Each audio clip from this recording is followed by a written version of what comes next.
Music and Traditions of the Dulcimer in the UK. I thought I was the only one. These are the words of many isolated players who were uncovered mainly in the 70s. This brief talk will tell some of their stories and show how the British tradition of the dulcimer has developed up to the present day. Jimmy Cooper, Glasgow, Scotland. Jimmy, a youngster in the early 1920s, summed it up. There were dozens of dulcimer players after the First War. They were so easily made. Now the likes of violins and accordions were expensive, and we'd no money to buy them, so you'd make your own instrument. They had wee houses, no bathrooms, and outside coal cellars. They'd take up the door and saw it up to make a dulcimer, a couple of planks of wood for the sides, old pegs from a piano. The photo shows Jimmy playing for a folk dance band 50 years later. After World War II, the dulcimer was in decline. There was a rise of recorded music, radio and TV, which replaced the pub session. There was greater affluence, and a guitar was easier to buy and tune. And the dulcimer was not recognised as an instrument in the schools. In the 1970s, there was a folk revival. The folk revival helped to turn the dulcimer's fortunes around. A few new players had started to take up the instrument. And in 1975, when David Kettlewell's tutor said, "Are you really sure the dulcimer needs writing about?" David thankfully followed his own instincts and made a journey which has left a treasure trove of material on the dulcimer in the UK and beyond. Living traditions. The map shows the regions that David Kettlewell found surviving players. Now we go to Birmingham, an industrial city. Birmingham, Bill Fell. Bill Fell was born in 1915 and died aged 90 in 2005. He made many dulcimers. Like many players, Bill learnt from his dad. This is them together in 1951. And next is a video of Bill when I met him in 1993 playing grandfather's clock.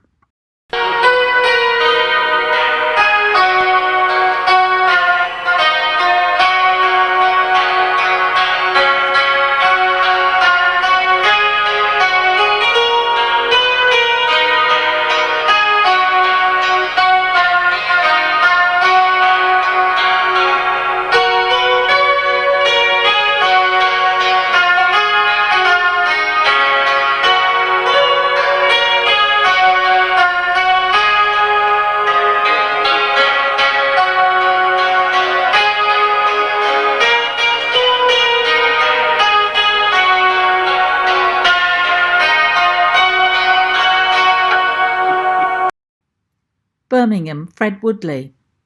Another Birmingham player, Fred Woodley, is still alive, aged 84. In 1998, he said, "All these instruments were made in the family. I've still got one my grandfather made and one my dad made for me, besides 30 odd I've made myself.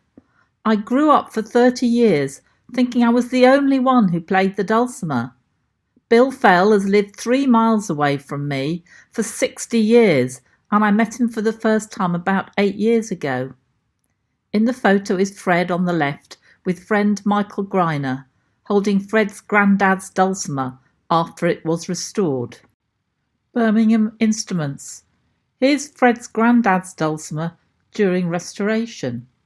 Following their family tradition, Fred and brother Sid also started making dulcimers. They were both plate metalworkers by trade and used recycled materials to keep costs down, just like their dad. The one he made for Fred used arc welding rods and an old wardrobe. Fred tells the tale of how the holes in the bridges were made. They went out into the back garden and used a red-hot poker to make the holes in the wood. This used to cause quite a stir among the neighbours. There was a lot of smoke. Like Bill Fell, Fred only plucks. He uses metal plectrums made from clock springs. He plays popular songs from his youth, plus some more modern ones. In the next video, he plays Wheels Cha-Cha-Cha.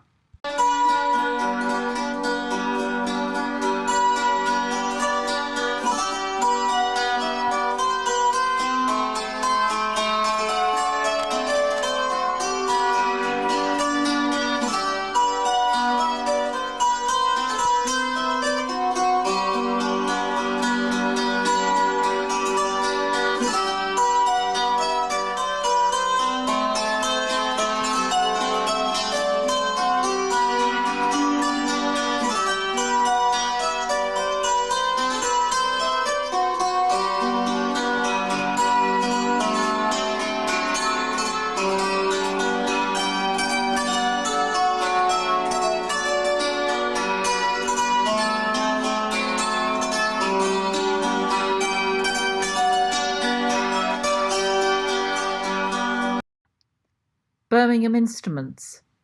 Most of the players in Birmingham seem to have plucked. However, these hammers were found with one instrument. These are much smaller than hammers used elsewhere in the UK, but they are typical in construction, made of bent cane with wool wound around the head. Living traditions. East Anglia. In East Anglia, there was once a thriving rural tradition. David Kettlewell found quite a number of players, plus tales of many more no longer alive. East Anglia, Billy Bennington. Billy was born in 1900 and spent most of his life as a gardener. In 1912 he met Billy Cooper, a well-known player of an earlier generation. He took lessons, and old Cooper's rigid discipline made him practice hard. Billy's nickname was the Barford Angel, named after his village and the way that his dulcimer looked, like angels' wings when strapped to his back when he was riding his bike. Billy plucked and hammered. Hammering was prevalent in East Anglia, and these hammers are typical, made of cane and wool. They're much larger than the Birmingham ones. Next is a video clip of Billy Bennington playing Lovely Lucerne, one of his party pieces in which he hammers and plucks. Here we go, Lovely Lucerne.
Tuning comparison. The East Anglian tuning is very like the Italian Salterio tuning, with bridges that are movable to give more accidental notes. The Birmingham style is more typical in other parts of the UK with fixed bridges and therefore more limited accidentals. East Anglia players today. Reg Reader's grandfather, Charlie Philpott, and great-grandfather, James Philpott, used to play dulcimers in East Anglia. Reg learnt from his grandfather when he was young, but learnt more technique from Billy Bennington later on. Now Reg's grandson Tom has learnt to play. This photo was taken in 2005 and Tom is now grown up. In the next clip, Reg is playing his great-grandfather's instrument, who got it second hand. He and Tom play Oscar Wood's polka.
Dulcimer revival.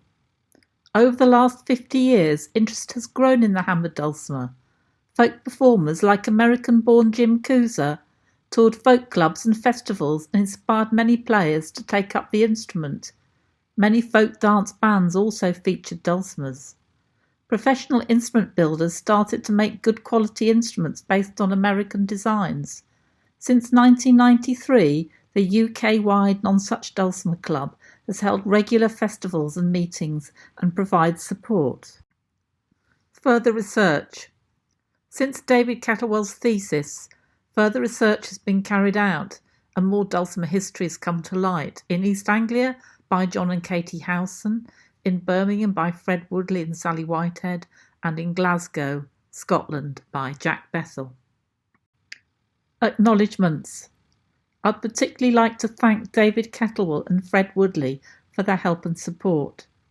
We'll finish with a dulcimer duet of Jimmy Cooper and David Kettlewell playing Bluebell Polka, with some web links for further reading.